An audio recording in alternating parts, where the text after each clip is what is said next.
Hi, my name is Chloe and I am a freelance artist and digital content creator on YouTube. On my channel I make helpful advice videos, hack videos, silly kind of videos and speed paint videos. I have been a digital artist for 8 years and I've had my work published twice this year, once in a magazine and the second is a book coming out next month. Digital art and digital painting is one of the newest forms of creating artwork in the modern world, and I have been doing it for such a long time now that I feel I have a lot of knowledge to share, and I've done so in this class. So what am I going to teach you in this class? I'm going to teach you the very fundamentals of digital art and I'm going to teach you how to create a final finished piece. You're going to start out by learning about tablets, software, resolution for printing and much more. I'm going to teach you how I accurately draw from a reference, both realistically and accurately, because this is one question that I get so much and I felt that it was a topic I needed to cover in this class. And at the end of the class you can share your work with me for feedback and critique. So who is this class for? This class is for anyone that's wanting to become a better digital artist, because I have started way from the very beginning, the fundamentals. If you already know these things and you're more of an intermediate artist, there's still definitely a lot that you'll be able to learn from this class, because I'm talking about my entire drawing process and I feel that I have shared a lot of knowledge that may be helpful to anyone that's a digital artist. So what will you be able to do by the end of this class? By the end of this class you'll have drawn your very own digital drawing portrait of your favourite TV show character, your favourite movie character, your favourite singer. Up to you, it doesn't matter what you're drawing, but we're going to be creating something with your very own hands. A lot of people think that being an artist is all just talent, but it's not. It's a lot of hard work too. It goes into a lot of practice, a lot of dedication and a lot of time, and that's something that I stand by quite heavily. So I hope you decide to take this class. I really hope that I can help you learn, and I look forward to seeing what you create.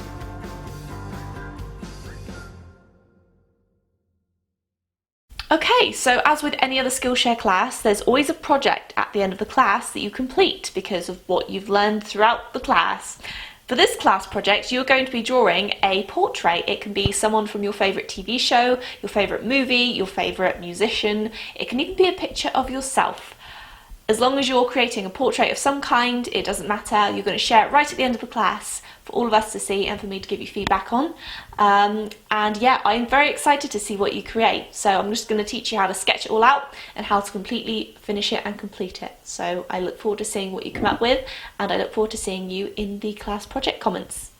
So if you're watching this video, it means that you have an interest in drawing tablets, getting a hold of one, or just kind of seeing a comparison of different tablets. So there are two different types of digital tablets, and that is one like this, a screen tablet. This is a Wacom Cintiq and it is my absolute favourite thing in the entire world. And basically tablets like this, screen tablets, you draw on the screen and it makes life a lot easier. It's a lot more natural to a regular piece of paper, and if you do have the budget for it, I recommend it. But if you are just starting out, I definitely don't recommend spending a huge amount of money on a tablet, because you might find that you don't enjoy it, or you feel that you want to get a lot more practice in before you feel that it's worth it to spend out a lot of money on a tablet like this. This is the Wacom Cintiq 13-inch HD tablet. It runs for about $700–800. It's quite expensive. It's not as expensive as the bigger ones are, but if you are just starting out, I don't really recommend splurging out on a huge amount of money unless you truly feel that digital art is something that you are going to enjoy. But give it a little bit of practice first before you do decide to take the dive into the expensive tablets. Then you have these much cheaper tablets, which aren't screen tablets at all. Instead, you kind of use this as a piece of paper and look at the screen as you are drawing. And it's kind of unnatural to do this at first, and it takes a little bit of getting used to, but it doesn't take long, and they're a lot cheaper. They're well under $100. This is a Wacom Intuos tablet. This one runs, I think, $60 to $70. So I highly recommend Wacom tablets. They're really, really good, and they're very long lasting as well. I've had 3 Wacom tablets in my 8 years, and I absolutely love them. This is the small size, so you might feel that you want something a little bit bigger. If not, you can definitely work with this, and I recommend it highly. I was recently sent a tablet from Huion. This is very similar to the Wacom tablet I just showed you. It is bigger, it has a nice bigger working space area. Huion is a company that are really starting to dominate the tablet world. Wacom is the tablet giant, but Huion is following closely along behind because their tablets are more budget friendly, and it works the same as the Wacom tablet that I just showed you. You basically draw on the surface and look at the screen as you draw. Something you need to keep in mind when purchasing a tablet: you need something with pen pressure. Now, pen pressure, very simply put, is where you have a more natural sense of drawing. The harder you press with the pen, the thicker the stroke will be on the screen. The lighter you press, the thinner the stroke will be. That's what pen pressure does. It makes it a lot more natural, a lot more easier. So trust me when I say, do not get a tablet without it. It's the most important feature you can look for in a tablet, no matter what the brand. All of the tablets I've just mentioned to you, I will put in a resources document in the class description. So I'll put links to all of these things and proper detailed information. But for now, if you don't want to pick a tablet, you don't want to spend out the money and you want to start the class right away, feel free to use your mouse or laptop touchpad. That's what I did in my early digital art days. So it's possible, difficult, but possible. So yes, I'll see you in the next video where we're going to talk about software. Digital software is fundamental to any form of digital painting because without the software, you're not going to be able to paint anything. There are some that are made specifically for drawing, there are some that are made for other things but people use as drawing, and in this class I personally am going to be using Photoshop because it's what I'm most experienced in, what I enjoy using the most.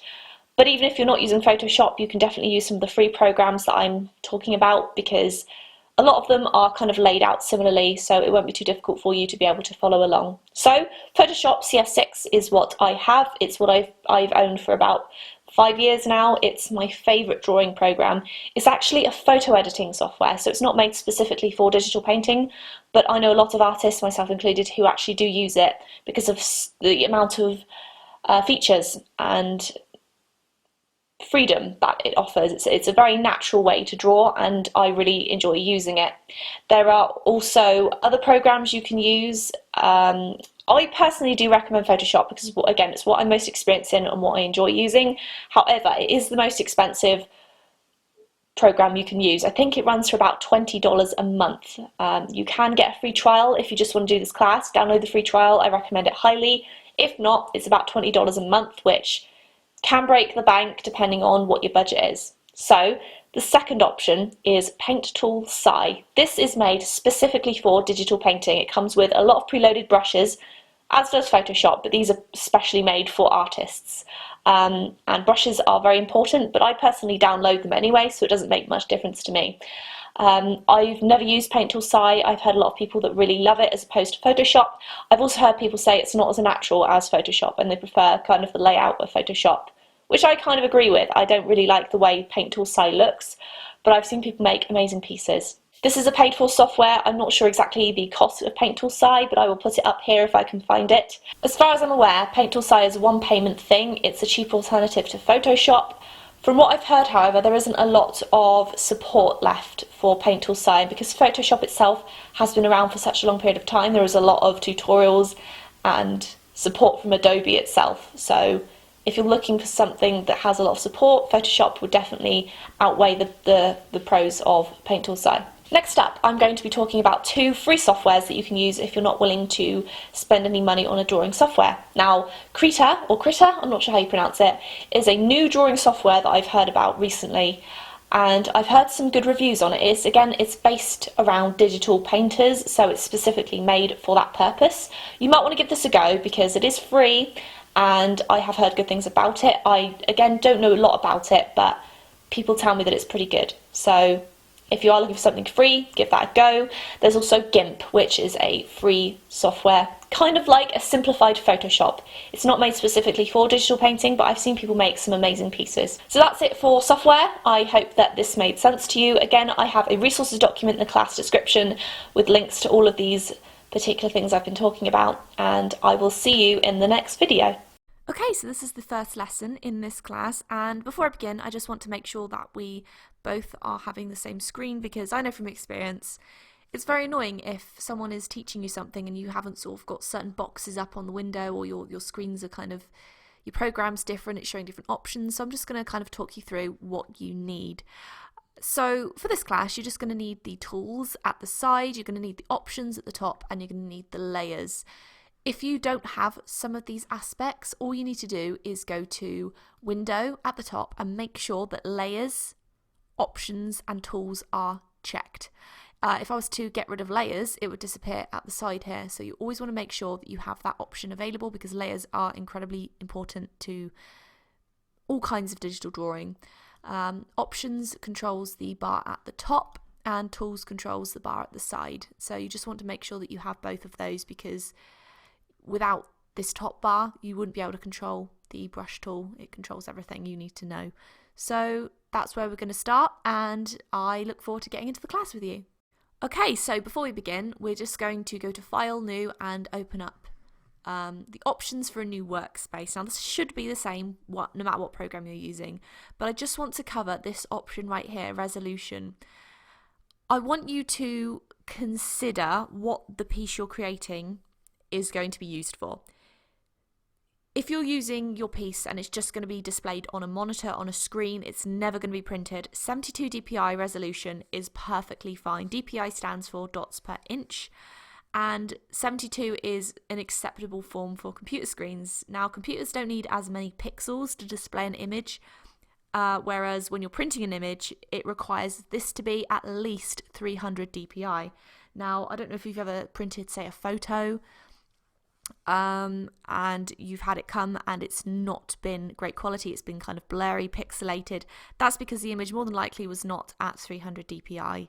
You have to have this bigger image, like resolution quality. You have to have a better resolution quality to have it print at any decent level. So always keep that in mind. For this class, if you're just going to be practicing, 72 is perfectly fine, so we can just set it at that. But other than that, if it's going to be printed, make sure it's set at 300 dpi. Okay, so I'm just going to talk you through a few of the features we're going to be using in this class. I'm not going to talk about all of the tools and things because we're not going to be using all of them. But even if you're not using Photoshop, that's totally fine. You'll be able to follow along perfectly well enough. Most of the icons look the same and they act the same, so it doesn't really matter what program you're using. But just for the sake of this class, I'm going to talk through the features that I'm going to be using. So first of all, the most important one is, of course, the brush tool. If you click on that and then click on this little arrow up here, it displays all of your brushes. There are options here, including the size, meaning that you can take one of these brushes, have it this size. If you increase the size of the brush, it's going to be bigger. Hardness basically just changes the softness of the brush. I never really use this feature much, so you shouldn't have to worry about it, but that's all it does. It basically softens the edges of the brushes. Next we have opacity and flow, which I'm not going to talk to you about because I talked to you about that in the brush lesson. But basically this controls transparency and similarly to flow, but again I'll talk about that a bit later.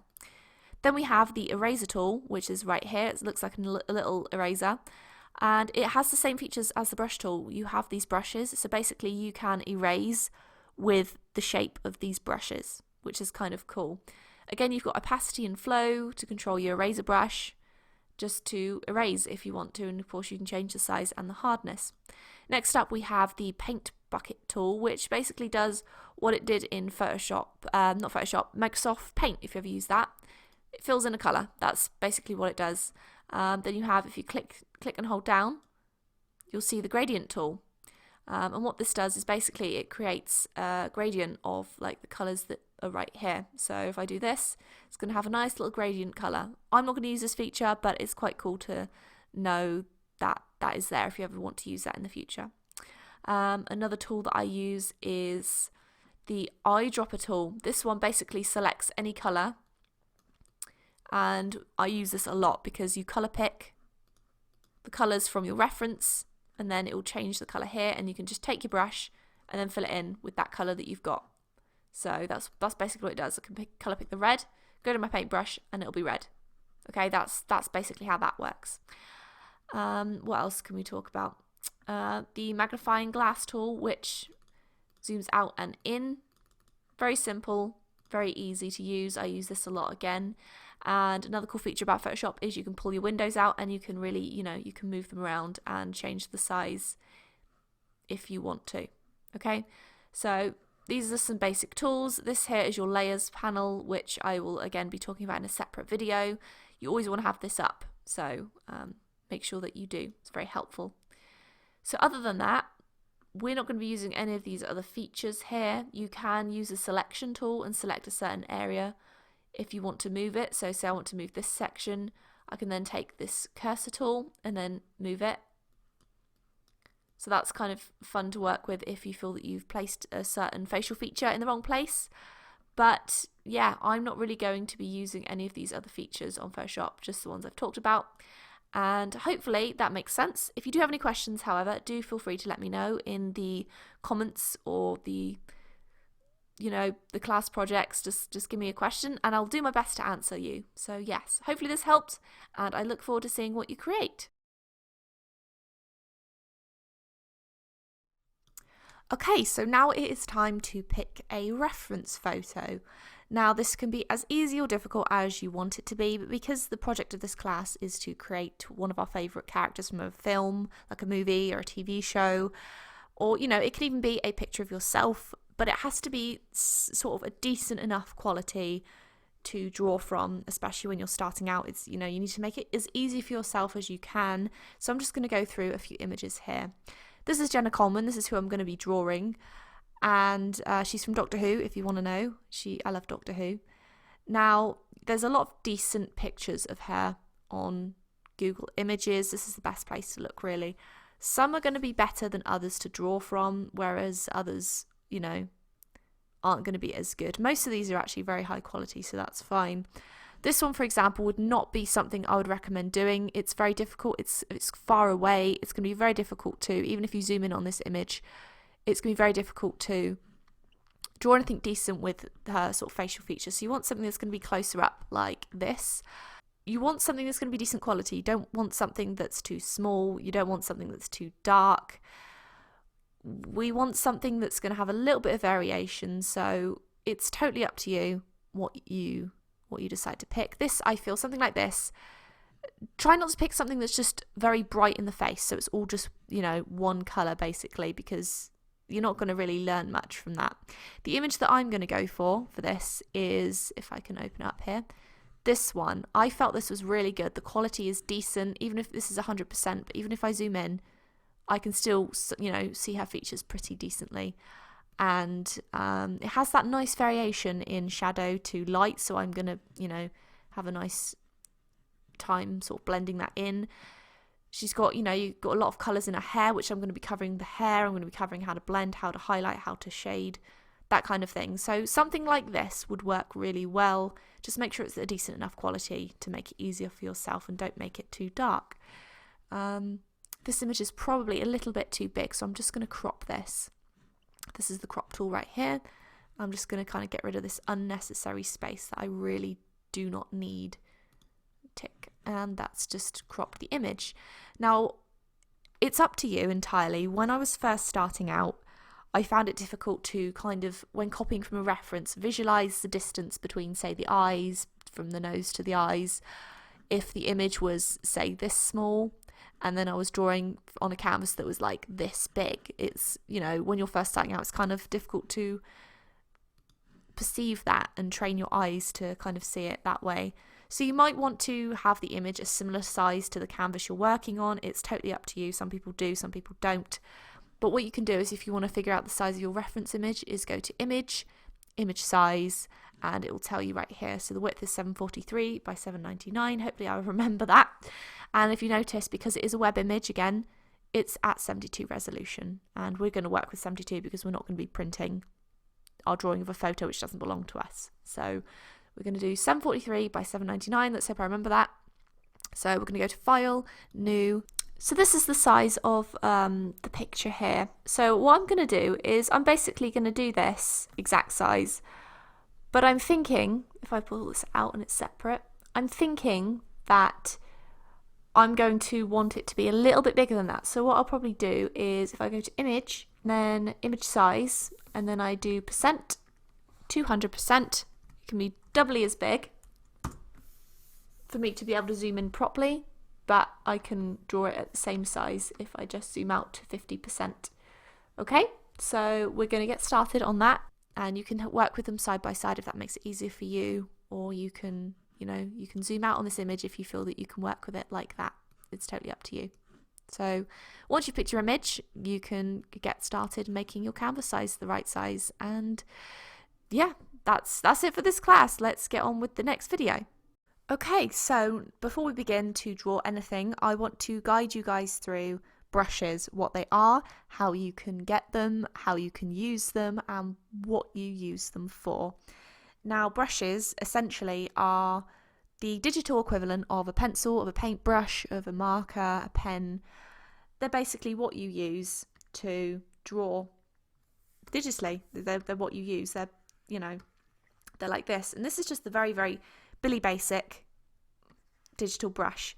Photoshop, Paint Tool Sai, Krita, they all come with default brushes that you can use, and I have personally made full drawings with just the default brushes, so you don't need to worry too much about downloading some, but I highly recommend that you do, because it's incredibly important to give yourself the best abilities when it comes to digital art. Was that the best word? I don't think that was the best word, but you have a whole bunch of digital art brushes here, and these are ones that I've actually physically downloaded because they do come with so many default brushes. I ended up deleting the ones that I've never used and will never use, so I only have the first 5 brushes here that are just the Photoshop defaults, and the rest are all ones I've downloaded. So some of my favourite brushes I have put into a resources document, which is filled with information and everything you need to know about this class. It should be in the class description, a link to the Dropbox document. It contains links to where you can download these brushes and everything. So just keep that in mind. There are so many different kinds of brushes, little sort of different textures. Like this is one texture, for example, and then you have this one, which is nice for blending, and then you have this one here, which is nice for backgrounds, and then this is my absolute favourite background brush, but I'm not sure where I got it from. I got it from ages ago, but it's my favourite brush. It's really, really cool. But keep that in mind. This is what brushes are for. You can get so many different sort of effects. You can get watercolour brushes. You can get oil paint brushes. You can get lots of different things just with a simple Google search. And the ones I've provided in the resources page are free. So make sure you do check those out. Now, I want to talk to you about how you download brushes. So once you have gone to the links that I've provided and downloaded the brushes, all you need to do is click on the brush tool right here, go up here to this arrow, to the little cog, load brushes. So if you click load brushes and find your brushes, it will instantly put them into here. So as you can see, when I went to load brushes and I've gone to downloads, I've got this lowish brush set, which I absolutely love. Click on it, open, boom, they're in there. I now have 2 sets of these brushes, which I don't need, but they're there now. So yeah, you've got those. That's how you install them. They should be there when you close the program. It's all saved in there. And now I'm going to talk to you about opacity and flow. These are 2 incredibly important things you're going to need to know when working with digital painting and blending especially. That's what it's important for. So I'm just going to go with this very default Photoshop brush. I'm going to pick a very vibrant, bright, obnoxious colour here. I'm just going to bring this down. Now, opacity is basically, think transparency. That's what opacity is. 100% opacity is just going to be one solid colour. If I bring the opacity down, it's going to be more transparent. Bring it down further again, it's going to be very transparent. That's kind of how it works. And with opacity, if you're holding it down, it's an unnatural way, because if you're using a physical marker, the more you go over something, it's going to sort of build up and it's going to get darker. But for opacity, you have to literally lift off your hand from the tablet and then lift it down again, and then it's going to build up the colour. But that's the only way. You have to keep lifting your pen off to build up the colour. I love opacity. It's really helped me blend in the past, and that's kind of how it works. Now I'm going to bring this up again. Flow is slightly different. It works more of a natural way. For example, 100% is just going to be like that, perfectly fine. If we bring it down, what I did here with the opacity will not happen. It will be a continuous flow like a regular marker. So if I'm going over, what have I done? I've not brought it down enough. If I bring that down a little bit more, as you can see, the more I go over the lines, the darker it gets where I've previously drawn, if that makes sense. So if I just bring that down, as you can see, it builds up itself in one stroke. You can build it up constantly like that. So you may find that you prefer flow, but you kind of want to use a balance of both. It's totally up to you, because I can bring the opacity down, bring flow up, and then kind of have this difference in sort of colour and shading. So keep that in mind. I hope that makes sense to you. Basically, flow allows you to build up your colour on top of the previous colour, like that. It just allows you to do that. Whereas opacity, you have to keep lifting your hand off the paper, the tablet, in order to build it up, like that. So keep that in mind, that they're both similar, but they do work differently, and it's kind of a balance of both. So you just kind of want to feel free to experiment with that a little bit before we do anything, to kind of just get yourself used to it, because this is one of the most vital things you're ever going to learn about brushes and digital painting. Okay, so I want to get into layers and what they are and how you can utilize them, because they're very important and they help you greatly in digital painting. Now, this is a digital painting I did probably 2.5-ish years ago, and there was a lot more layers at the time, but I ended up merging a lot of them and moving them around. But layers are incredibly helpful because they allow you to build upon your initial sketch into something better, and you can sort of hide previous layers to get rid of the rubbish parts. This probably isn't the best example, but it's one of the only ones I have saved as this particular file format. As you can see, this was merged into one layer because I did like the eyeballs in different layers. But if I remove this layer, you can see here where I went behind this layer, because I noticed there was a few patches I missed in his eyeballs and in his hair, so I ended up doing a new layer and just drawing black all underneath to cover up any bits I'd missed. The background here is on different layers because I was building up and I was like, I don't like that, I'm going to sort of build up to make it like that. If I give you a better example, instead of sort of these bits missing, as you can see, I sort of made improvements, added upon things without ruining it. If I show you a better example, when you make a new image, you'll start off with a background layer. If you click this little icon here, makes a new layer. And say I'm going to draw a rubbishy stick man called Fred. Here's Fred. Fred is very sad because he's supposed to be in a garden, but he's not. So we could say, okay, well, let's give Fred some grass. But oh no, the grass is over the top of him and it's not supposed to be. So if I go back to the background layer, I can either draw on the background layer or I can make a new layer to be underneath Fred. So let's name this Fred, because you can name your layers and that's kind of important so you know what's what. If I go here, create a new layer to be underneath Fred, I can then draw grass and have it be behind Fred. This may seem like a very simplistic way to put it, but that's basically all there is to it.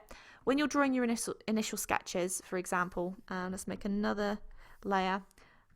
Say this is your initial sketch. This is really bad, but say that's a head you've done. Oh, magic. And then you're like, right, this is rubbish. I'm going to now build upon it. So you can take another colour, or you can, whatever you want to do, make a new layer, draw upon that, draw the eyes, draw the nose and the mouth, or whatever you want to do, and then sort of improve the facial structure. And you're like, right, I don't need those green lines anymore, so I can get rid of them. And that's basically how it works. It's just it's important to kind of master how to use layers, because they're very important in digital art. Again, you don't need them, but honestly, it really will help your life greatly. I've often myself sort of done something with a piece and like, oh, I really like that eye, but I think I can make it better. And if you're an artist, you know that sometimes when you try to improve something that's already quite good, you can often ruin it. So what I like to do is say, okay, I like this eye, but just in case I can make it better, I'm going to make a new layer and try to make it better. But if it's worse, I can always delete that layer or remove it later and just go back to the original eyeball. I hope that makes sense. That's all there is to it, really. I love your layers, as you can see, and a lot of these were merged. So there was a lot more layers when I was doing it, and I'm terrible. I don't name mine, but I recommend greatly that you do. So yes. To just quickly talk about when you are saving your files, it's very important that you save it correctly. If you are using layers like this and you want to save your image and come back to it later with the same layers, you're going to want to save it differently as to how you would save it if you were just finishing up with it. So what you want to do is you want to go to File, Save As, and then you want to make sure that it's saved as a PSD, which is Photoshop format. This way, whenever you open this image up on your computer, it's always going to preserve these layers. If you're saving it as a PNG, it's going to flatten the image and you're not going to be able to open it up with these layers ever again. So make sure if you are still working on it, or you want to come back to it at a later date, save it as PSD, Photoshop format. Other than that, whenever you're finished with an image, PNG is my favourite format. It's the best format to save digital paintings. And yeah, that's basically it. Just make sure you're saving it correctly and in the right place. Right, so I want to talk you guys through what you need to do in order to look at a reference and train your eyes and your mind to see it as a shape instead of just an overwhelming amount of detail. The biggest thing a lot of artists try to do when they like to draw from a reference is make it as accurate as they possibly can. Now, most of this comes with practice, but I'm going to teach you a few different tricks that you can use and sort of learn quicker to see things in a different way.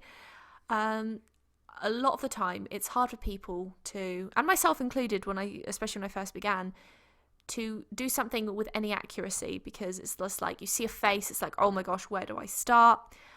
I personally like to draw with the shapes. Some artists tend to just colour grab and then just do like massive shapes like this and then sort of work from there.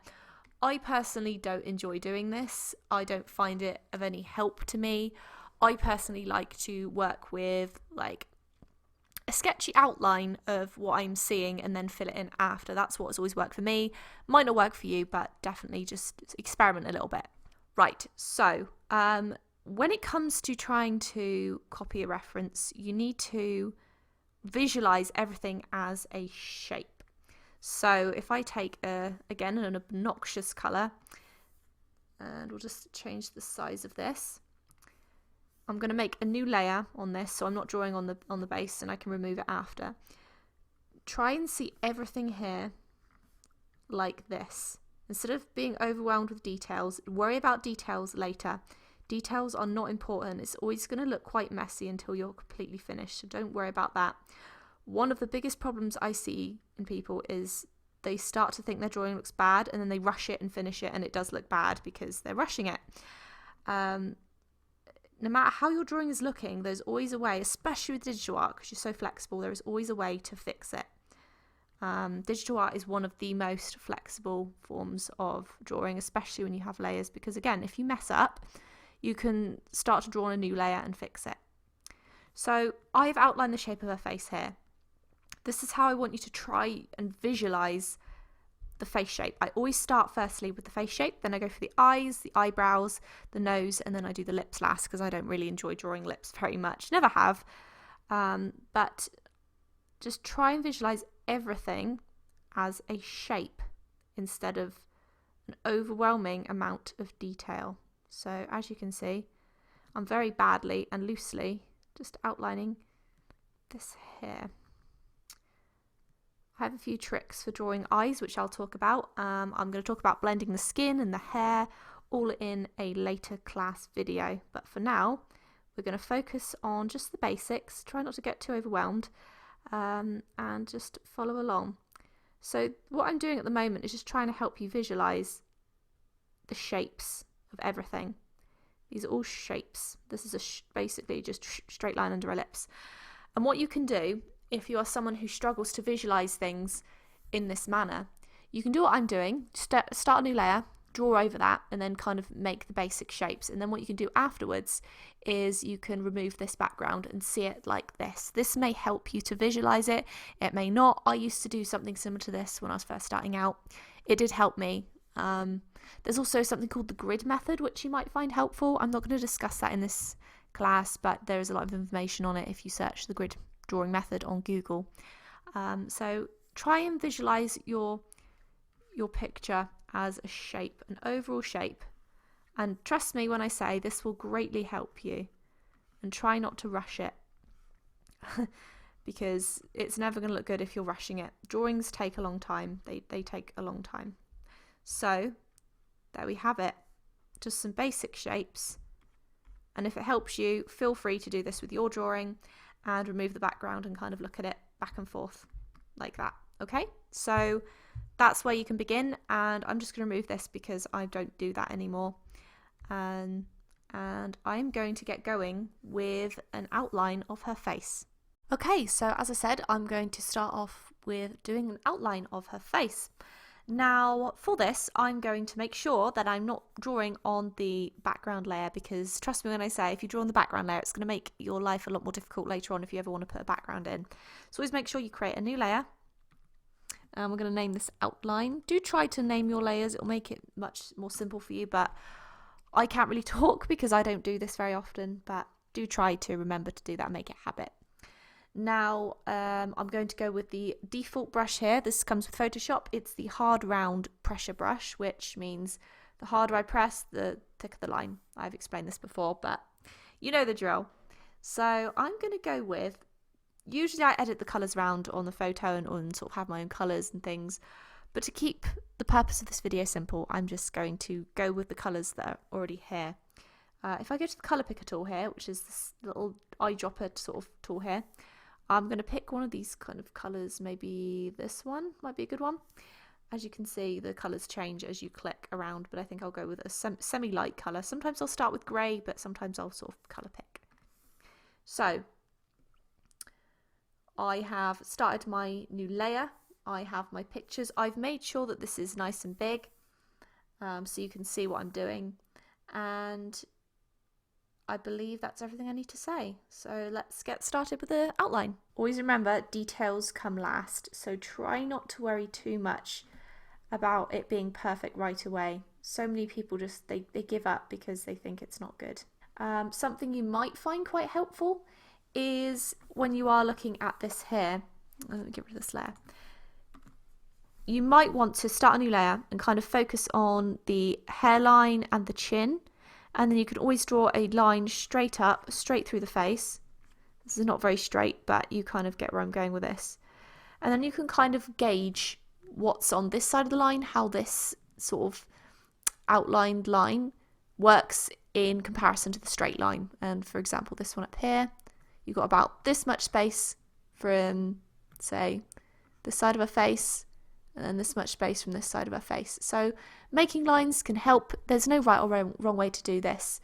Just do what feels easiest and best for you. So I'm going to kind of focus on her chin a little bit at the moment. And if I was to sort of visually think of a line up here, there is a lot less space. So I need to make this a little bit wider.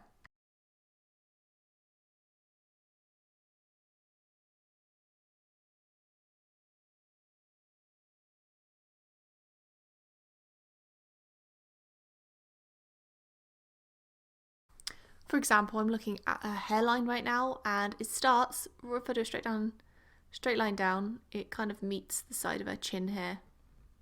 Okay, so about, I want to say about there. But again, it doesn't have to be perfect.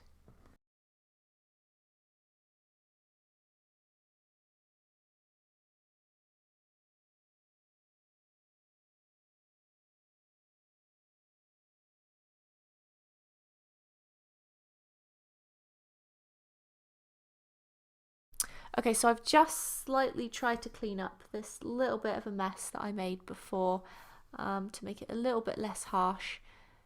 Doesn't really look much different, but just tried to make it a little bit neater so I can kind of see the woods for the trees. That's probably a good size right there. I've made her slightly bigger so I can focus on the face better, and just need to kind of rearrange this a little bit. If you have a small computer screen, this might be quite difficult, hence why it might be a better idea to just sort of draw the reference picture smaller. But if you are trying to begin to get your proportions right, then you might want to have it, you know, similar size to what you're drawing on.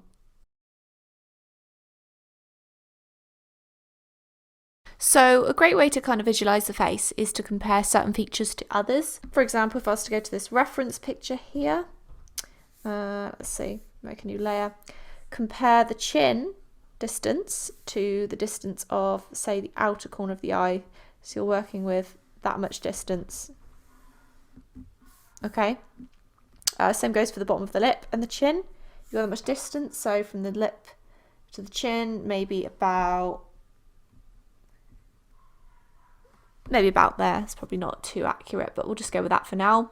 And then the eye is probably going to be a straight line up to maybe, let's go about here. I'm going to go with about that there. I might have to rearrange the shape of this, but I'm going to say that's about right.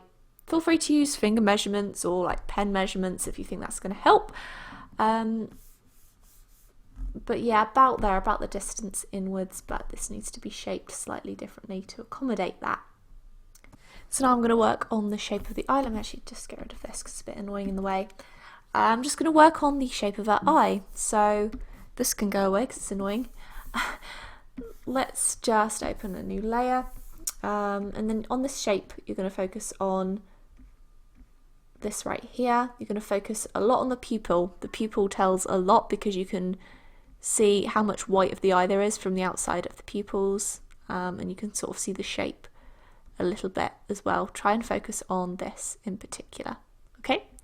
And then you can do the eyelids afterwards and take into account the line for the eyeliner as well. So you just want to visualize it kind of like that. Another piece of advice I can give you is try not to look too closely to the screen. Try and take a step back a little bit, because I tend to have a habit of getting really, really close to the screen to kind of look at the features, and then I realise I'm looking so closely at it that further away it looks absolutely terrible. So every now and again, just make sure you take a break, take a look back, and then just keep going.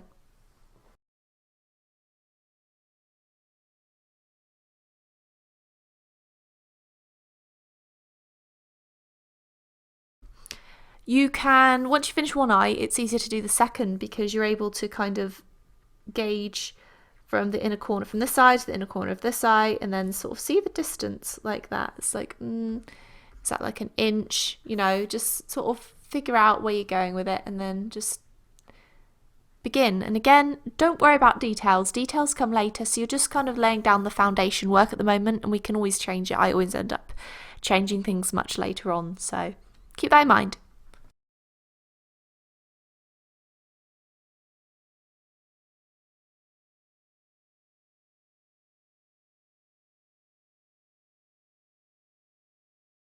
Okay, so I've got the bases of the eyes here, and now I'm going to get started on the nose. Okay, so now we're going to work on the nose, and again, if we decide to kind of map out what we're doing on here, we can kind of see that the inner corner of this eye is almost a straight line right down to this side of her nose, and this side of her nose goes straight up almost to the corner of the other eye. So just kind of visualize it like that. This is the width of her nose. Take a look at those lines, try and sort of map out best you can with your eyes and just do your best to visualize it. And if your reference picture is kind of like this one, in that you've got quite a bright highlight this way from the lighting angle, you can definitely go ahead and sort of try and shape out the nose, because obviously this isn't too visible on the picture, but this is kind of what we're going for, the aim of the drawing, and just, you know, map out the nose if it helps you, and then you can kind of just sort of see what you need to do. I always found that helped me, so just give it a go.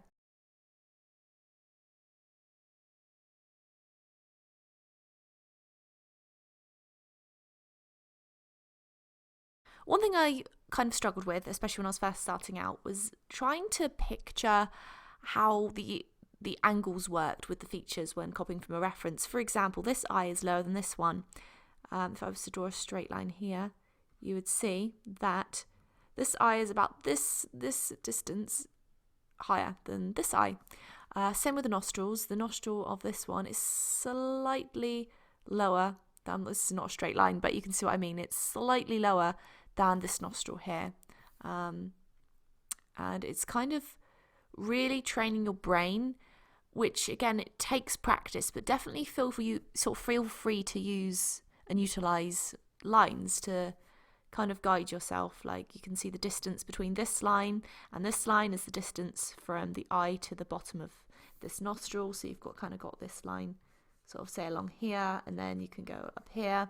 It's totally up to you how you do it, but I definitely recommend when trying to really get your proportions correct, utilize lines like this in a new layer so you're not ruining the original drawing, and just do your best to practice and don't give up, don't do it too quickly. This doesn't look anything like the reference picture right now, but as we add colour, as we sort of change the features around a bit, you'll notice that it starts to really come alive. When trying to draw accurately from a reference, everything is looking at distance, everything is visualizing the distance from one feature that you're drawing to another. For example, even like the outer corner of this, from a nostril here to this distance here, this is a distance. You have to kind of visualize that as a measurement in your mind.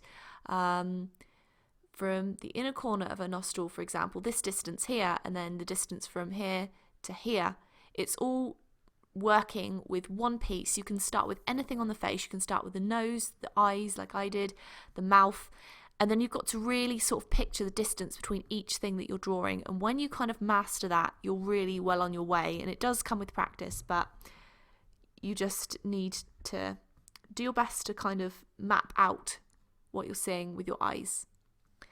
Something I've actually seen quite a few digital artists utilise, which I never have before, but it's quite a good idea because you are so flexible with digital art.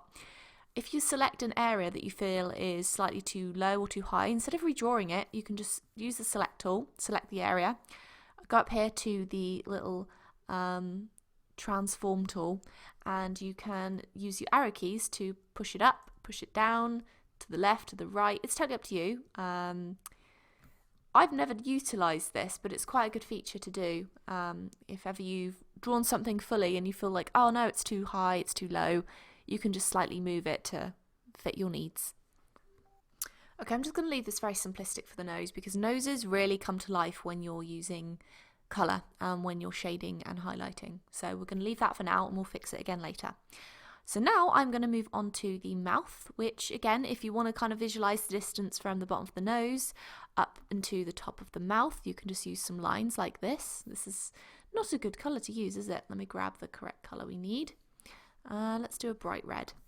So if we kind of envision the line, but sort of underneath her nose to the sort of cupid's bow of her mouth, we've got this much distance. So try to sort of visualize that on your piece, say from here to maybe about there, and then we can, there's a straight line under her mouth here, but it's kind of diagonal there.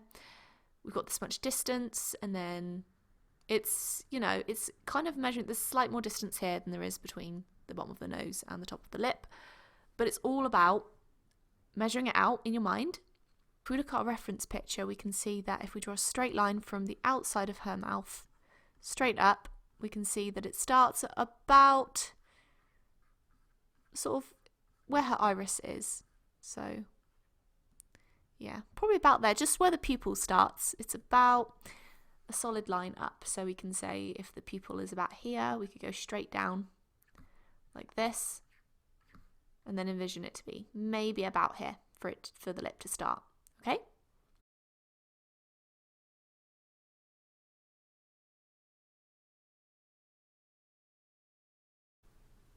I'm using a little bit of black here because I always feel with the lips you really want to sort of use a bit of a black line to sort of map out the shape of the lips.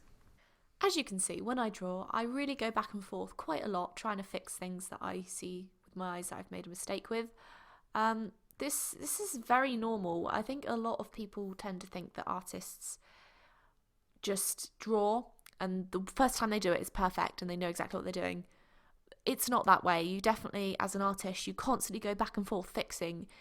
And as an artist, you're really always learning that the more time you spend on something, the better it's going to get usually.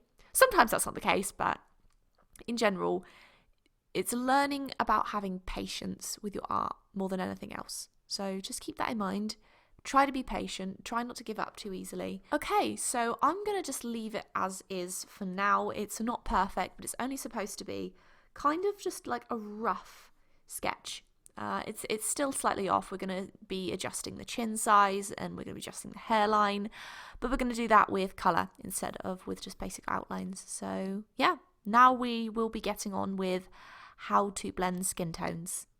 Okay, so this is the fun part now. We're going to start learning how to apply colour, how to blend, and I'm going to do it best I can to explain this to you in a simple way. It's not as difficult as you would think it would be if you've never done it before. But basically, I like to start out with a sort of a mid-tone colour. I don't like to start anything too dark, but I like to start out with a mid-shade. This way I can go darker and lighter if I need to.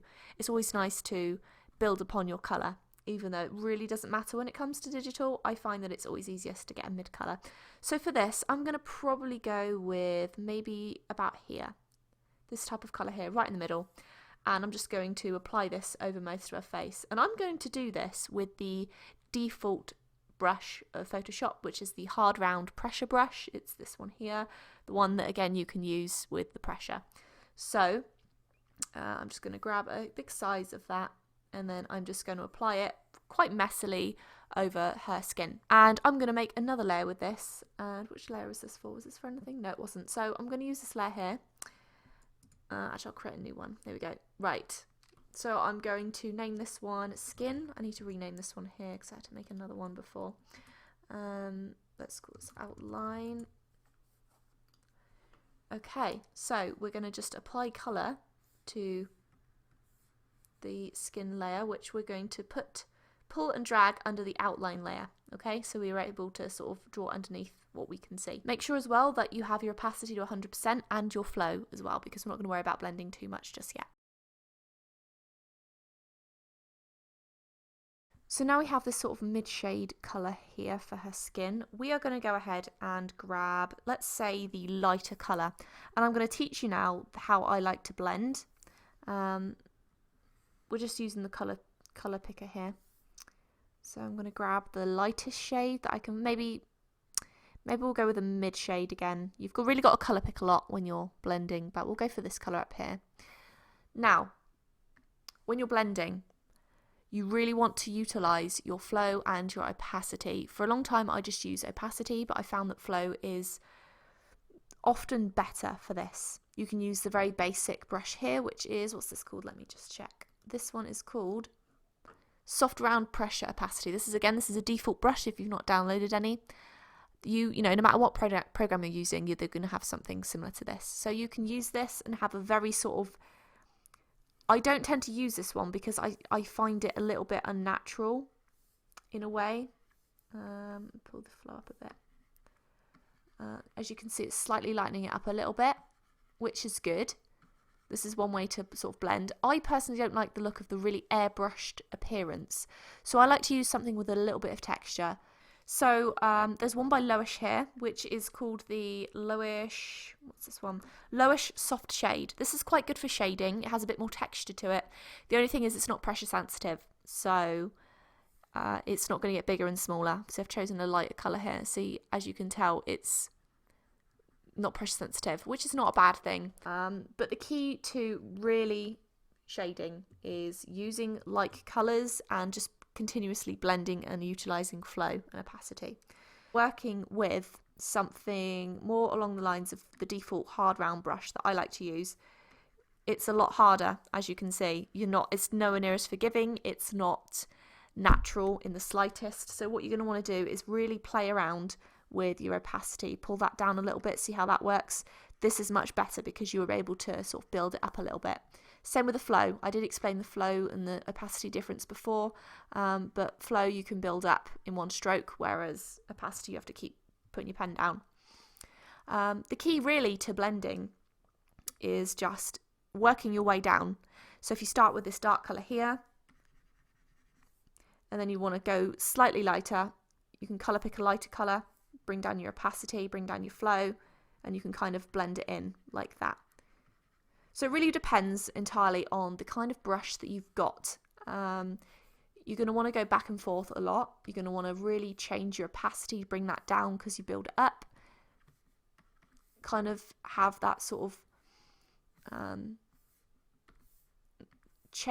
blend in colour.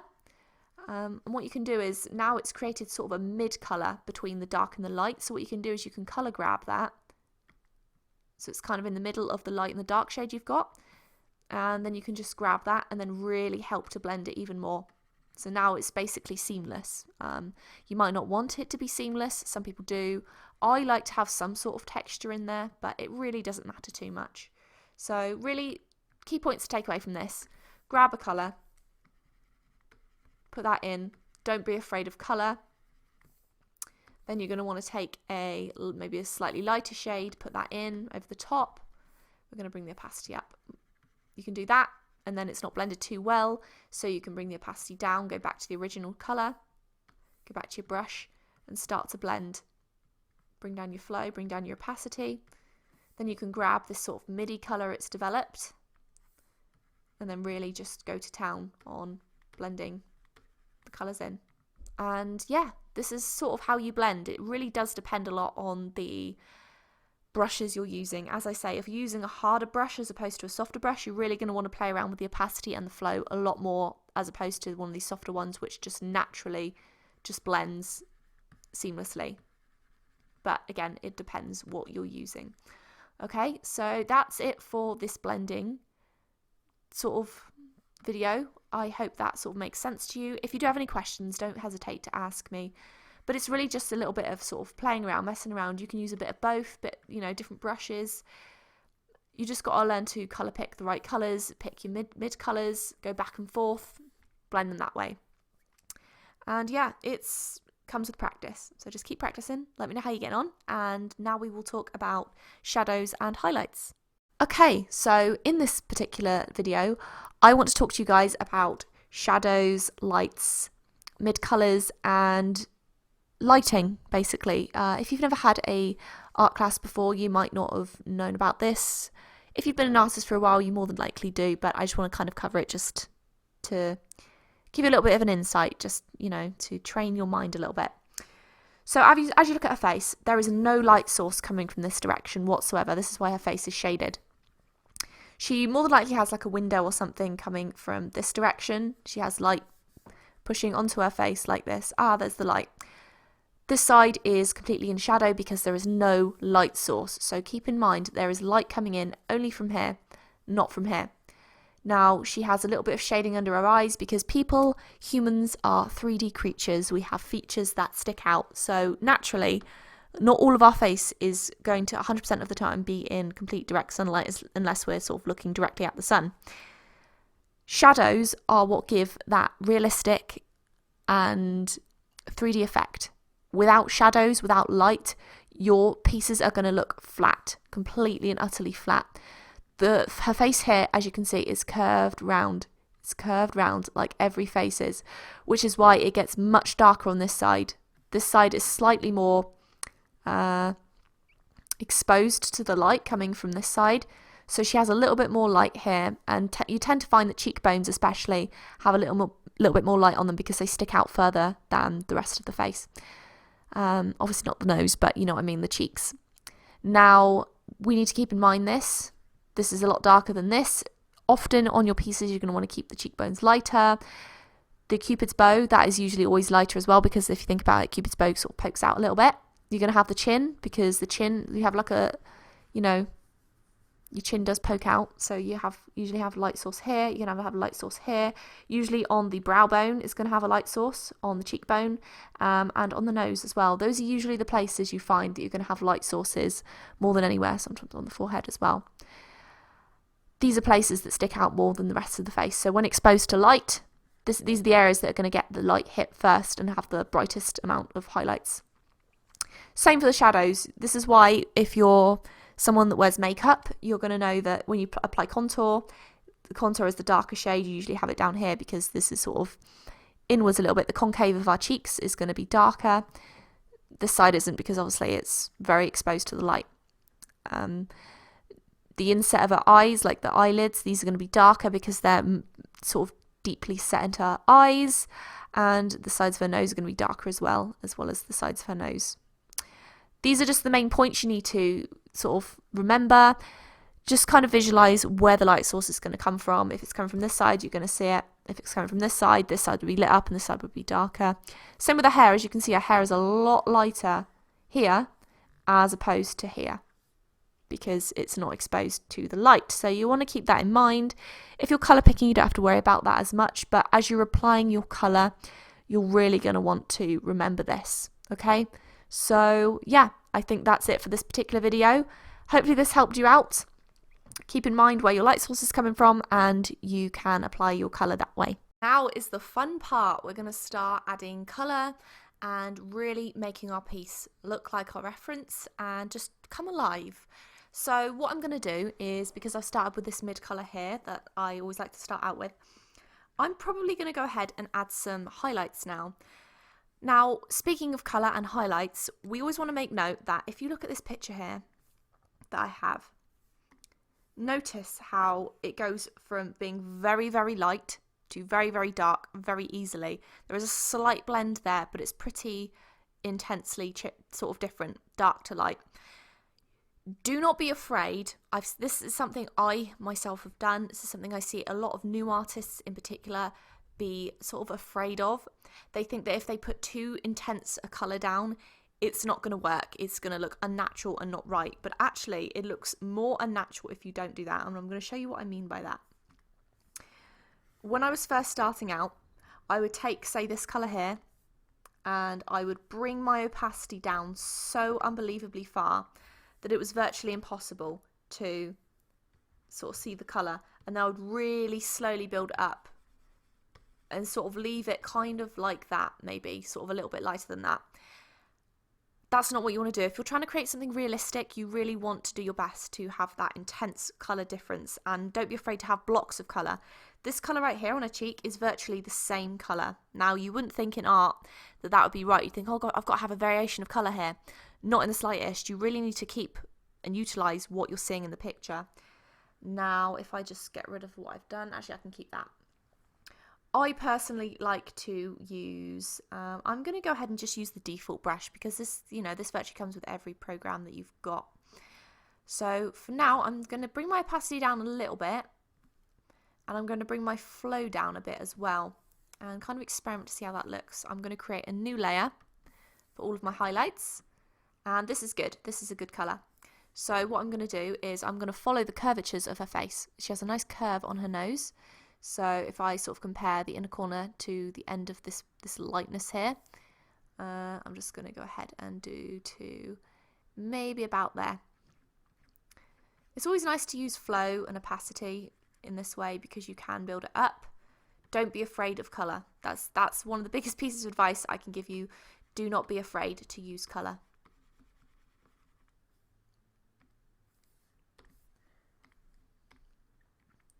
Just sort of play around with the opacity and the flow until you kind of feel comfortable with it.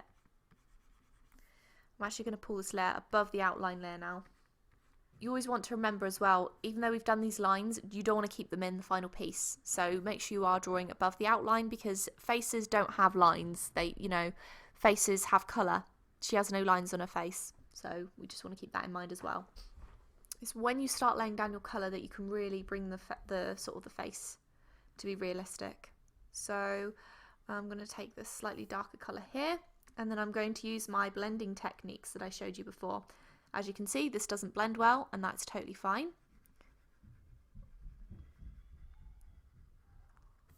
We'll go back with this, bring the opacity and the flow down, and just kind of work on it like that. Bring it down a little bit more. Grab that mid colour that it's developed and then sort of blend it nicely like that. Not perfect, but we're still in the very sort of baby steps of trying to pull this together. Let's go ahead and use some shadow under her hair. This is something else you want to note. Hair always falls over the face unless obviously it's pulled back, and creates a nice little shadow. So keep that in mind as well.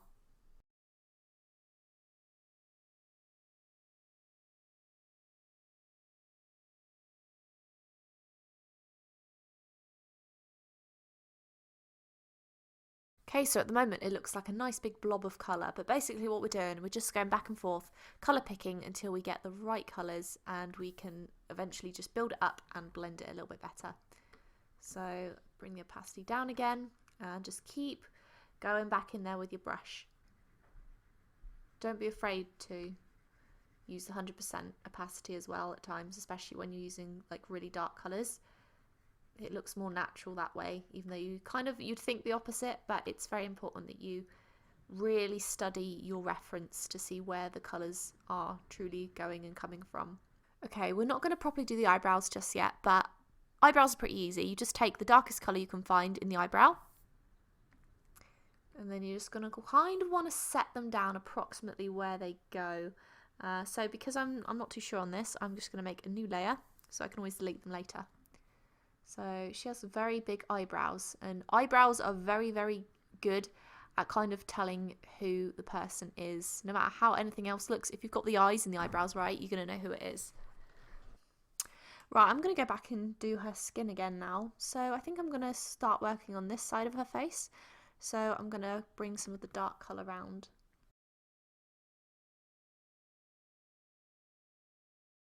And I've just made a mistake. I'm drawing on my eyebrow layer. This is something you've got to watch out for, and something I'm kind of glad I did, just to sort of show you how you need to be careful. But do make sure that you are drawing on the right layer, because it's a pain when you don't.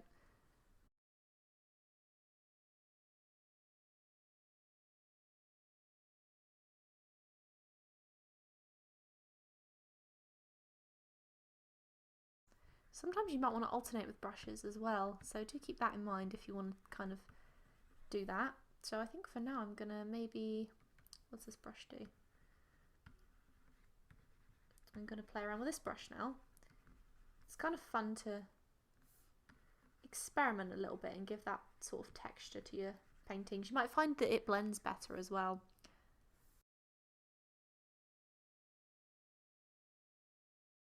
Skin has a lot of different tones in it. You wouldn't think it does, but it's only when you start doing digital painting that you really, really can see just how many colours are in the skin to make it really come alive. And again, this is going to be quite rough because more than likely I think her chin's a little bit too long, and her jawline needs to be pulled up a little bit. So I'm not going to make it too perfectly, sort of perfectly laid out right now. It's just sort of so I can see the woods for the trees.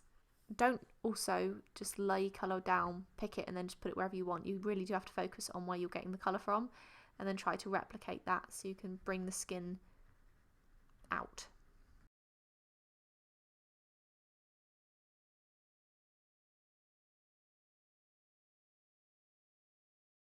Yeah, I definitely recommend this particular brush. I'm really, really liking this. It blends quite nicely and gives it that little bit of texture. So yes, that will be in the resources file in the Lowish brush set that I have added in the class description. If you can't find it, leave me a comment, I'll give it to you there.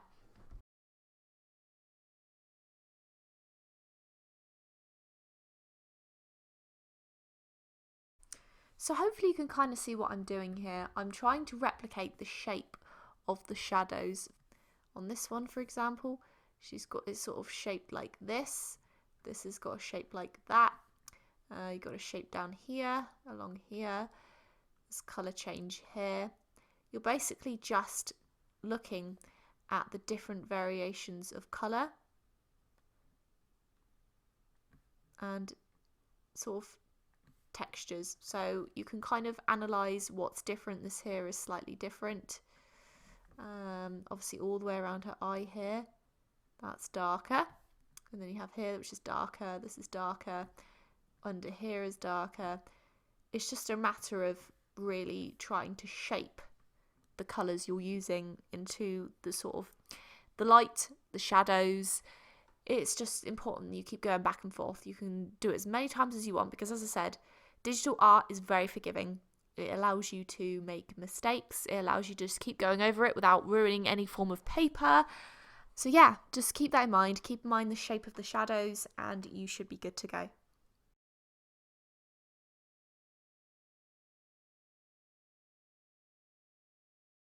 So now we're going to focus on the eyes. The skin still isn't completely done, but I always like to semi-do the skin and then do some of the features and then go back and forth fixing what I've missed and the proportions a little bit. So we're going to go ahead and undo the eyes. So I'm basically going to be sort of colour picking again, using the same process I've been using throughout this whole time, and colour picking my way throughout the eye. I always like to start with the whites of the eyes. Now you're colour blocking in the shapes, you can really sort of start to compare how it looks in comparison to the shapes over here. It looks pretty good so far, so we're just going to leave it like that, and then we're going to go ahead and do some of the iris. Pick the darkest colour of the iris you can find, put that in there, and then we go from there. I always like to, with digital art, I've said this before, build up, so from dark to light, because you can always add dark to it if you want to, but I always just prefer working with the dark base. Now I'm colour picking the slightly lighter colour in the eyes, and then we can kind of use the blending method as well. Always note that eyes in particular are always going to show the light source, so there's always going to be some sort of shape in the eyes, and usually it's either a square or a rectangle. In this case it's a very solid rectangular sort of look to the iris, and this is genuinely how you're going to make the eyeballs look really realistic, is by adding these sort of highlights in there. Usually around the iris it's going to be darker, so you want to grab the darker colour to work around the iris, and it's usually, because of the shadows, darker right underneath the eyelashes here, so keep note of that. I'm going to add a little bit of reflection in there now. I'm going to go ahead and add some eyelashes in, even though we're still not done with the actual eye itself. We want to just kind of pull it together, not sort of worrying too much about details, because details always come last, but I just want to pull it together a little bit better. Just try not to worry too much about it at this point. Eyelashes are just literally quick little strokes. Sometimes they're clumped together. In this case we haven't got a good look on what the eyelashes actually look like, but they're longer on the outside and they get more sparse and short at the inner corner.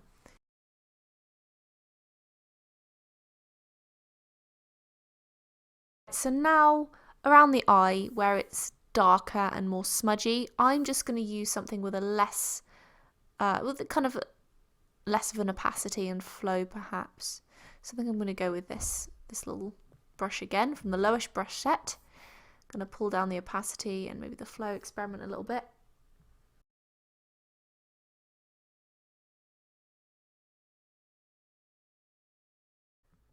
I highly recommend zooming in once you've sort of done the overall basic layer of the colours of the face. Zoom in on certain features and really start focusing on those and working around those, and then you can kind of adjust the facial shape as you go, because often you'll find that the shape, even though it looks okay now, will not really work once you've put the features in.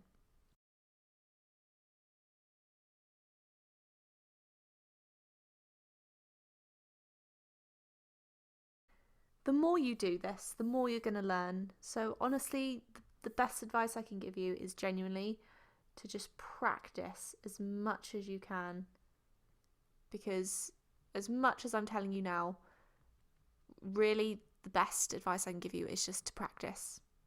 And it's up to you how much you practice. It doesn't have to be every day. That might be the best option for you, especially if you want to learn quickly. But overall, it's quality over quantity, so it's better that you spend a few days on one piece as opposed to drawing one piece every day that's maybe not as good as it would be if you'd spent longer on it. So keep that in mind, just keep practicing and you will get to the point you want to be.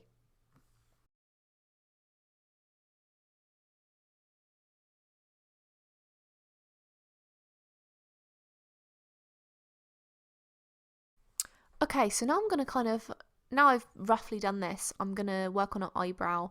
And now I have done her eye, I can really see that the eyebrow is slightly out of shape. It's a little bit too high up at this point.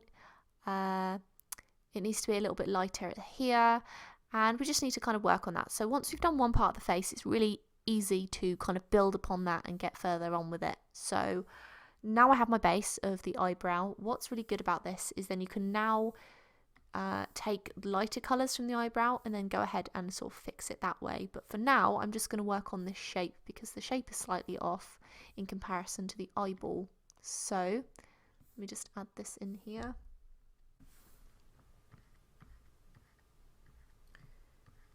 It's more straight across. Some people have really arched eyebrows, some people have a slight arch, some people have no arch. It's really dependent on the face, but you can also take note that this goes in further here, so we're going to just get rid of that. Okay, so what I'm going to do now is I'm going to take a lighter colour from the eyebrow where we can see that it's kind of similar in places, and as I will show you with the hair a bit later on, I like to take a very, very small sized hard round pressure brush, and then I like to put it in with a low opacity, but we're probably going to bring the flow down more so, and then we just sort of, probably even smaller than that, with very small strokes. You want to build up the look of an eyebrow. Remember, an eyebrow is not just a rectangle, it's made up of hundreds of little hairs. I actually really enjoy drawing eyebrows. I think they're a lot of fun, and you can be quite loose with them if you want to be, because eyebrows can be very messy, but as long as you have the basic shape right, you're good to go. There's like a lot of fine hairs that pull into the eyebrow up here and underneath as well. You don't want to have that sort of a solid straight line, because that is not going to look very natural.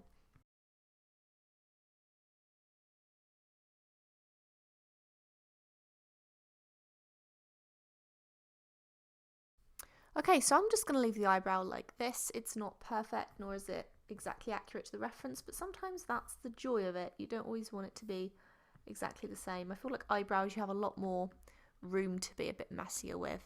As long as the shape is right, it doesn't really matter how the sort of the hairs fall. So we'll keep that like that for now, and I'm going to go ahead and start the other eye.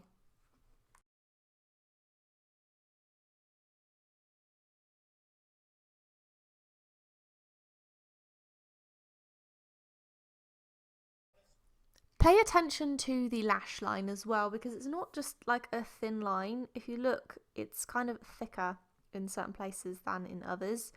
So you're always going to kind of want to make allowances for that. And usually I will always have to move the sort of eyelid crease up a little bit, because I've not allowed for that space that's required from the white of the eyes up to the lash line to the top of the crease of the eye. So keep that in mind.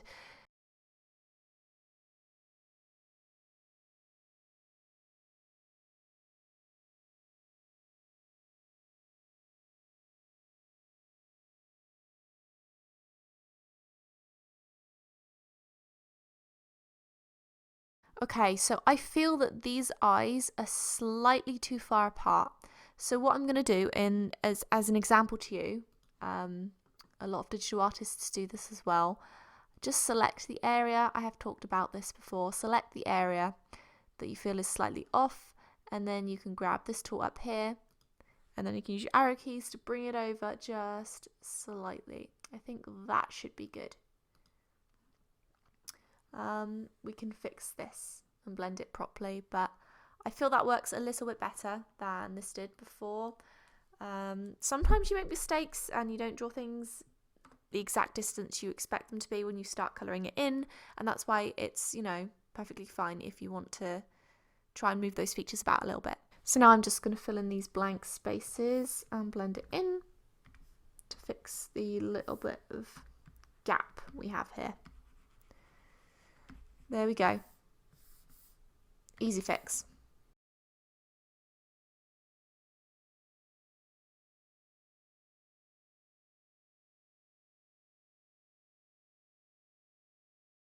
So now we're going to work on the nose. Same kind of thing. I don't really know what else to say. Just focus on forming the shapes with colour. Keep going back and forth with your colour picker as well. That will definitely help. Try to focus on the shapes of the shadows right here. This is kind of like a little L shape. So we're going to try and achieve that on her nose here.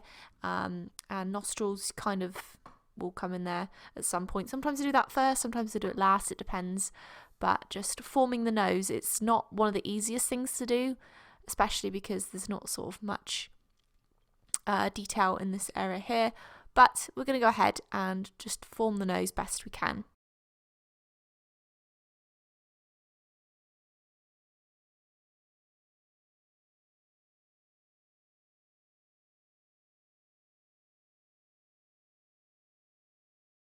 Keep an eye on the shape of the nose. I know I've said this many times, but you know, the nose end's here. Then you have, because she's slightly at an angle, it covers some of her nostrils, so that's to the side. And just focus on using colour to shape the features. It's not easy, but again, practice makes perfect, or not so much perfect, but practice makes you better. So just keep on trying, don't give up.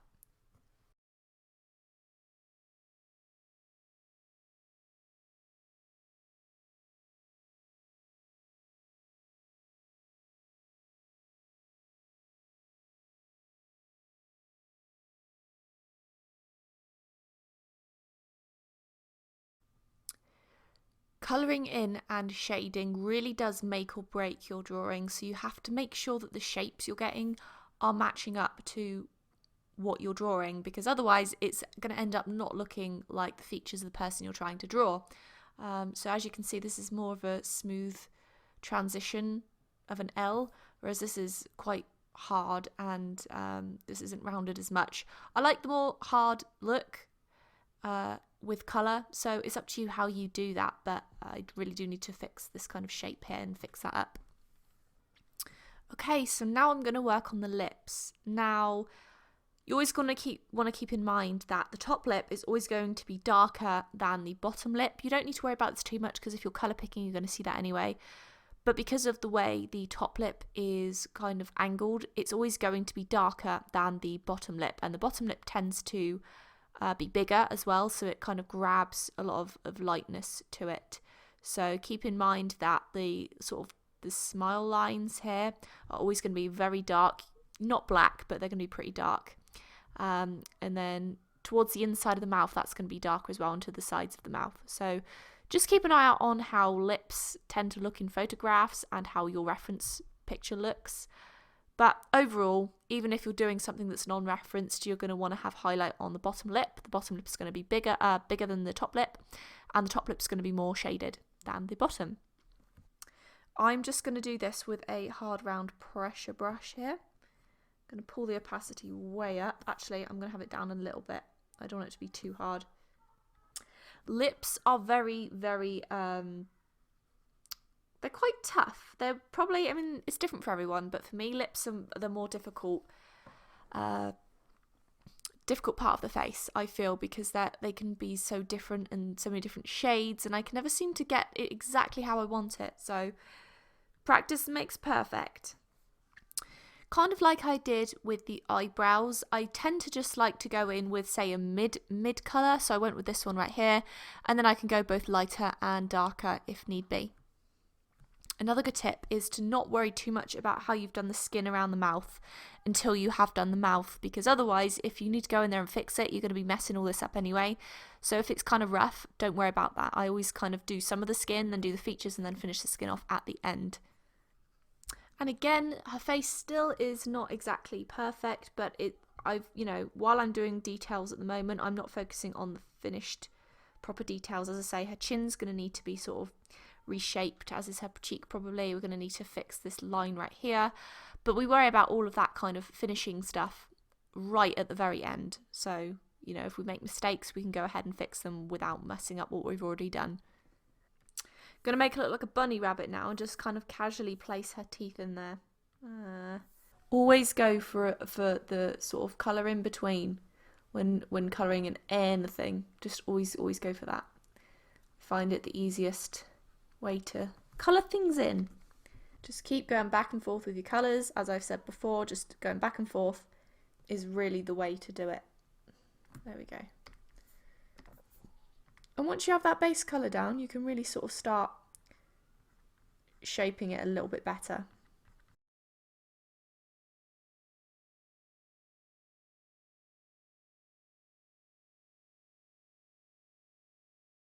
One big piece of advice I can give you is to not worry too much about getting it perfect the first time. Just keep shaping things. Draw it down best you can. Draw something else, go back to it, and then keep reshaping until it looks right, because the more you build upon other things, the easier it will be for your brain to kind of comprehend how it's actually supposed to look.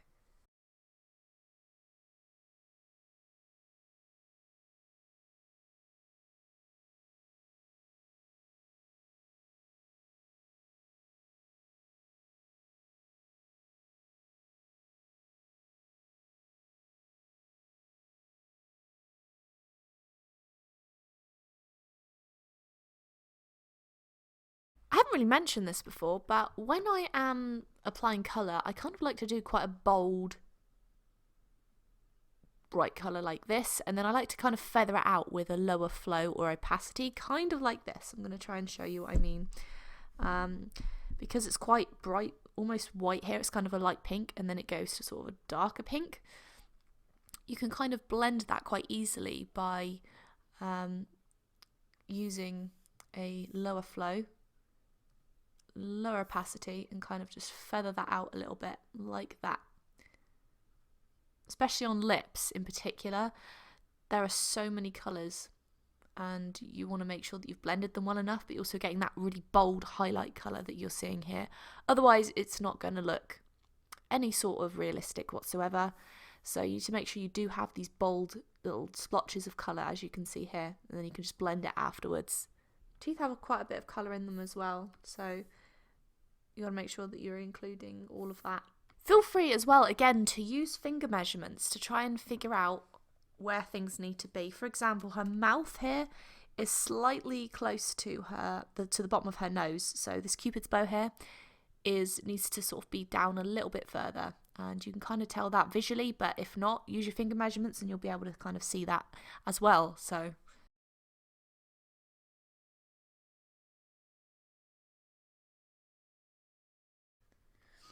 remember, don't be afraid of bold colour like this. Do not be afraid, because this is how you get that realistic look to it. Any artists that you follow and you realise that a lot of their work does look realistic, it's because they use thick, bold, non-transparent colour in their work. Even with acrylic portraits, if you look at people that make very realistic paintings, it's because they have these shapes, solid shapes of deep, rich colour. If you have everything's too wishy-washy and the same and blended so perfectly, you're not going to have that realistic look to it. So keep that in your mind as you are drawing. You really have to spot every little bit of lightness and darkness. Like, there's a little bit of light here under her chin, then it goes a little bit darker, and then you have some light here. You've really got to keep your eyes open and notice these things.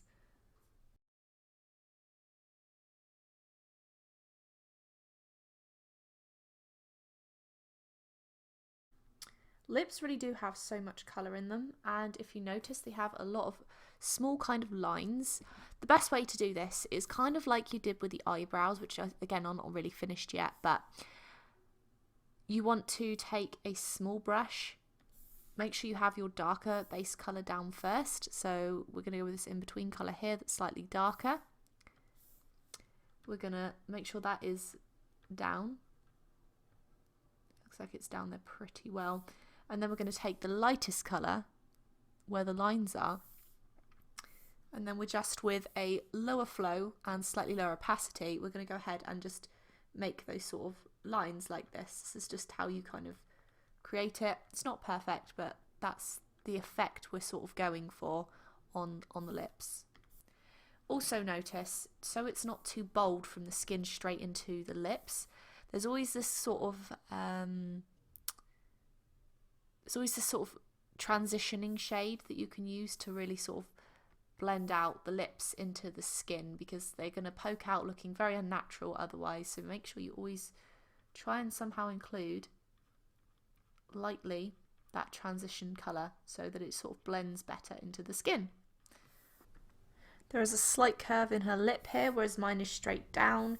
These are all small details that you're going to need to notice to make it look more like the reference picture you're copying. The closer to the inside of the mouth it gets, the darker the colour's going to be. And as you can see, all those colours I put in are now blending very nicely together. And that is exactly what you want. You want to make sure that you do have that nice blend, but still those bold colours. For highlights as well, you might want to just go in there with the brightest colour, pull your opacity and your flow way up, pull down the size of the brush, and then just go straight in there like that. And you've got that more bold, bright colour for the highlight. Highlights really accentuate the realisticness of pieces, and I highly recommend that you don't be afraid to use highlight where it's needed. Okay, so this is what we have so far. Still a little bit of a way to go. The face shape right down here and the jaw and the chin needs to be reshaped, needs to be a little bit smaller. This is why I always like to do this part towards the end, because once I put the features in, sometimes what I thought was quite accurate for the face shape is not always as accurate as you think it is. So at this point, what I'm going to do is I'm actually going to merge all of my layers. Now, if I take my layers bar right here, what you can do is you can right click and then do merge down. This way it makes everything into one layer, which is what we want. So we're going to do merge down again, and then I'm just going to basically get rid of everything, even the outline and skin. Everything is now in one layer, okay, which is very helpful towards the end. This is something that sometimes if you do it too early, it's going to be a bit of a pain for you. This is why it's so nice to be able to work with layers. I'm at the point now where I'm quite happy with what I've got, so I'm just going to go ahead and start fixing all of this up, which is kind of difficult when you have like colour on top of the outline, because obviously everything's going to be separate and you're going to have to do it on loads of different layers. So by this point, I'm just going to start fixing up the jaw, the face, and then once we've done all of that, we're going to try and fix all the skin and the neck, and we're going to go ahead and I'm going to teach you how to draw hair. I think what I'm going to do as well, to make it easier, because this is so white, I'm going to take a darker background colour, like say, let's just take like a dark blue, and if you go to this little tool here, hold it down, it has the paint bucket tool, so then if you go to the background layer, you can just stick a colour in and do it that way. Okay, her jawline is too far down, so what I'm going to do is I'm going to take some of the dark colour in her neck, take the paintbrush tool, and then I'm just going to pull it up like this. Next are basically just a huge amount of blending different colours. Next don't usually take too long, so they're not that sort of bad. We've already gone with that mid colour at the beginning, so now I'm just going to take my darker colour here, grab my tool, hard round pressure brush again, bring the opacity way down to about 30, bring the flow down, and then we're just going to add the colour in like this. Soften those edges up a little bit, but we're going to obviously be hiding a lot of this with hair, so I'm not going to worry too much about that, but for now let's just add that in.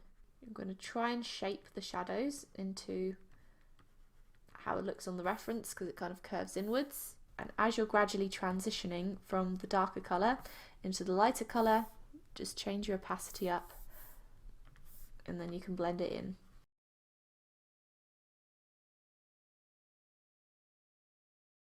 Okay, let's quickly work on her ears. Ears again are kind of like the neck, it's just a bunch of shapes of colour and blending a little bit. I never spend very long on ears whatsoever, and I never really pay too much attention to getting the ears exactly as they are in the reference, because as long as you've got the size correct, it doesn't really matter too much what they're doing. Shape the ears a little bit more.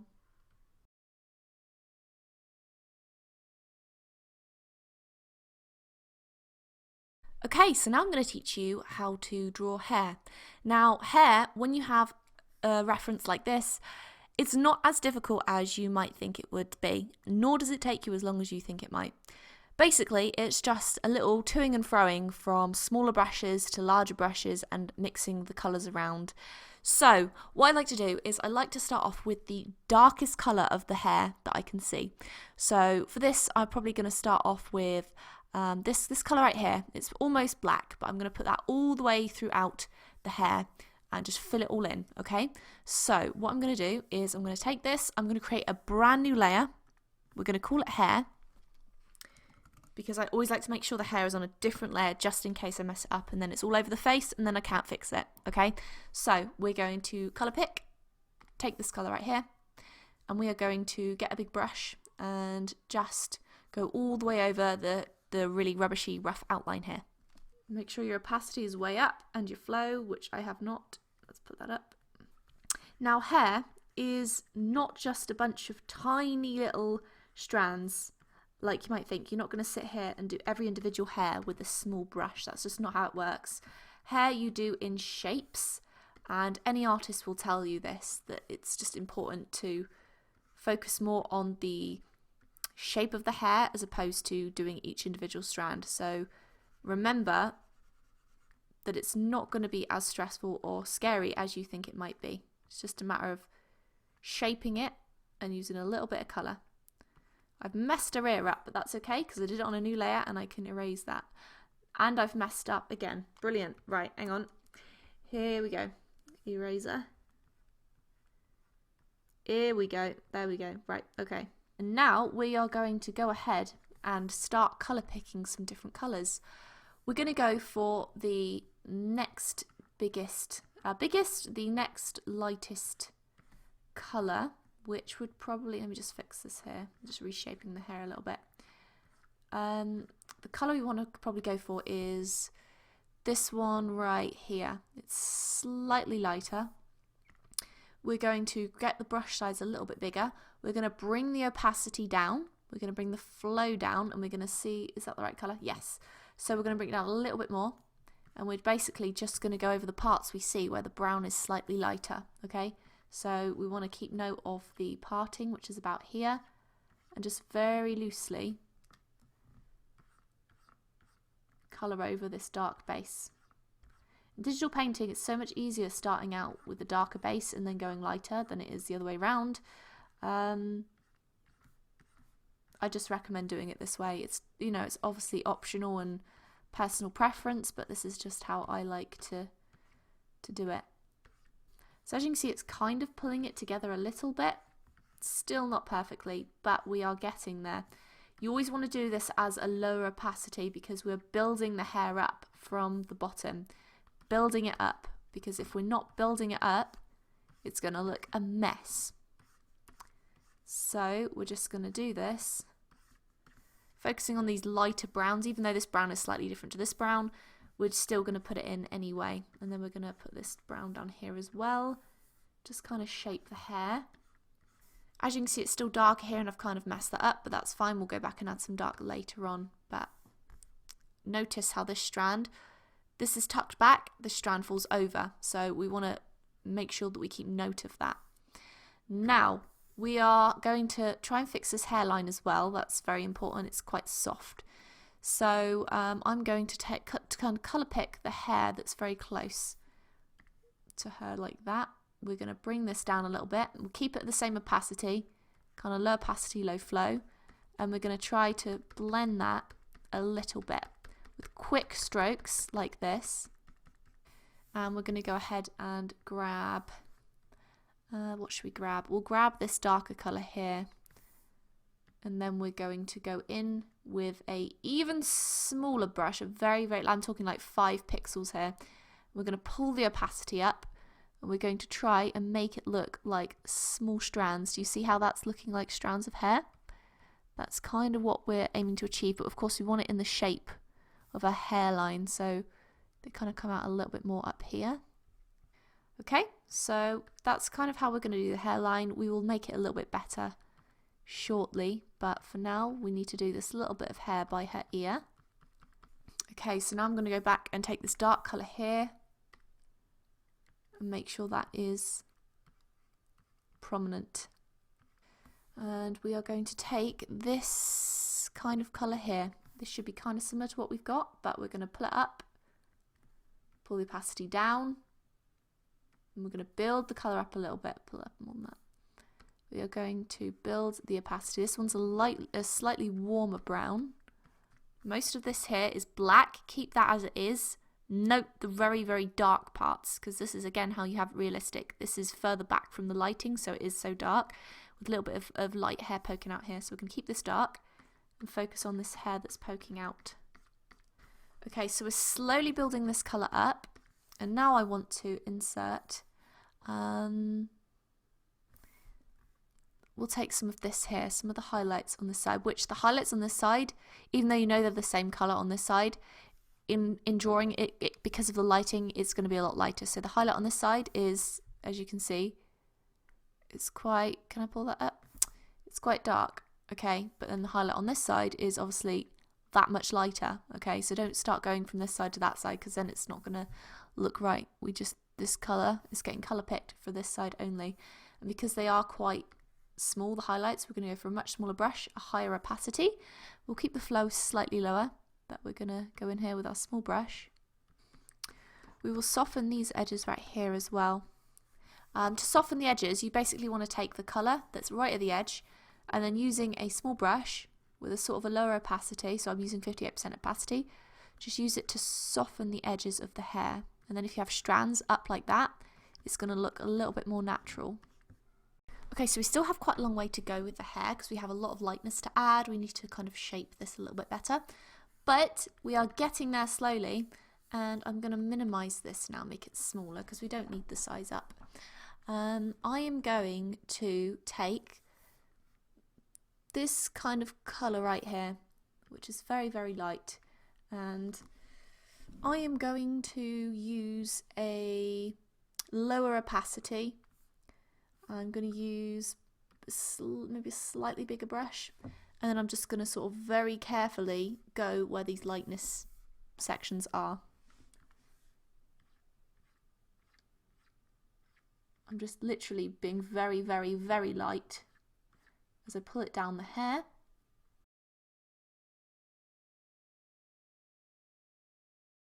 Any bigger chunks of colour that you see, you're going to want to use a bigger brush size and a lower opacity to cover more area. If you have sort of highlights that are quite few and far between, you're going to want to use a smaller brush on those ones.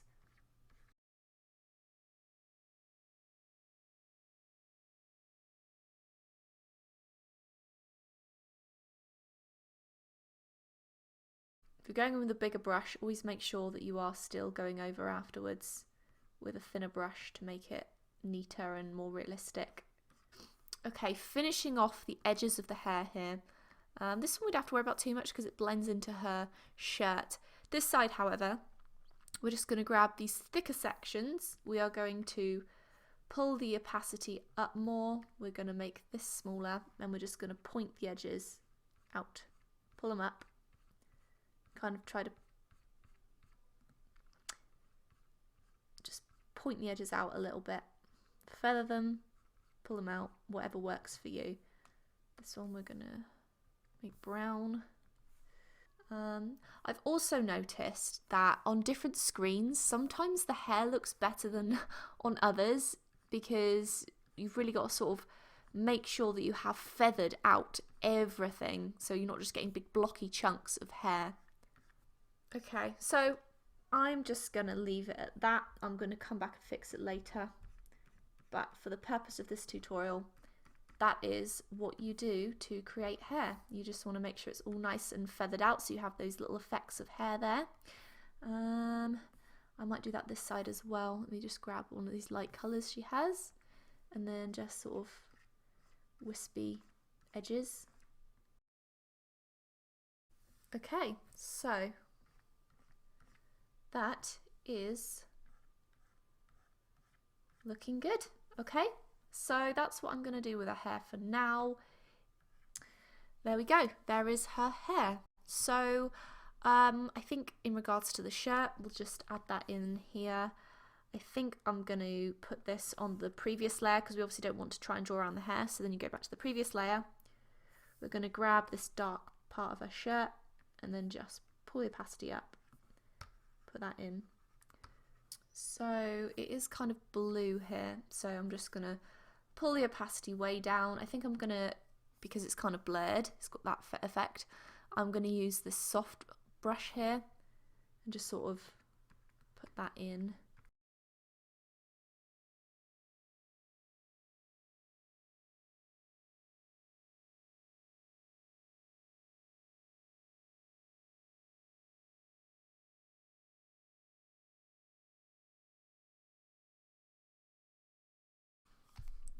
Okay, so this is her pretty much done. I do need to fix a few things on her face, but as for backgrounds, it's entirely up to you what you do. I personally like to mess around with Photoshop brushes. I have this one here, which I'm not sure where I got it from, but you have a whole bunch here you can use from the Lowish brush set. This one here, I will try my best to find this particular brush. If not, what you can do is, especially when it's something like this, you can go to the background layer. You can use paintbrush tool to grab like a dark colour, put it in, and then you can get the very, very, very brushy or brushy soft brush, and then you can make that pretty big, pull the opacity and the flow way down, and then highlight the sort of brighter colours, and then sort of do it like this, and then you've got that sort of blurred effect. So that's, you know, depending on the photo you've chosen, I would just go with something blurry in the background, so you can just do it like that, and that works pretty well.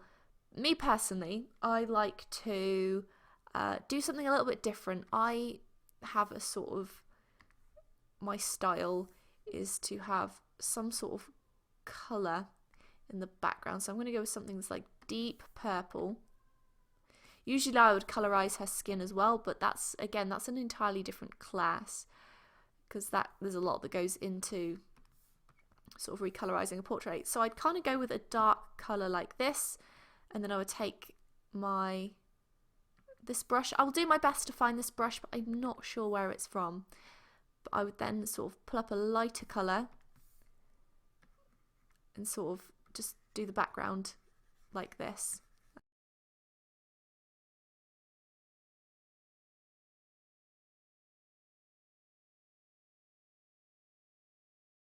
Okay, so there is that, and now I'm just going to fix the face because it's a little bit off still.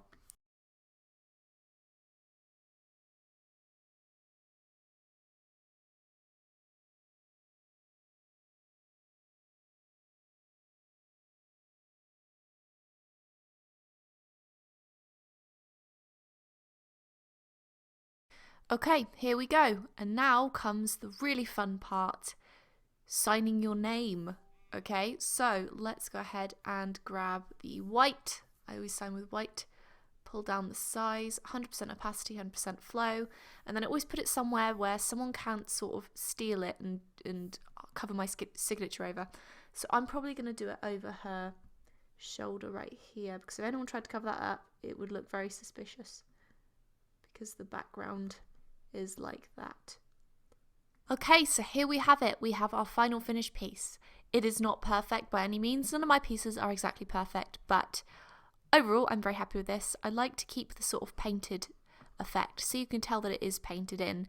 Maybe in another class I'll talk more about changing the sort of the skin colour and the hair and the sort of overall colour, because sometimes I like to blend the actual drawing with the background colours a little bit, but I didn't do this for this one because I wanted to keep it as simple as I could.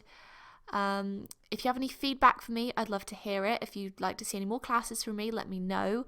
I'd love it if you could give me a review as well, what you thought of this class, and I look forward to seeing what you post in the project folder as well. So yes, very excited to start talking with you guys and giving you feedback.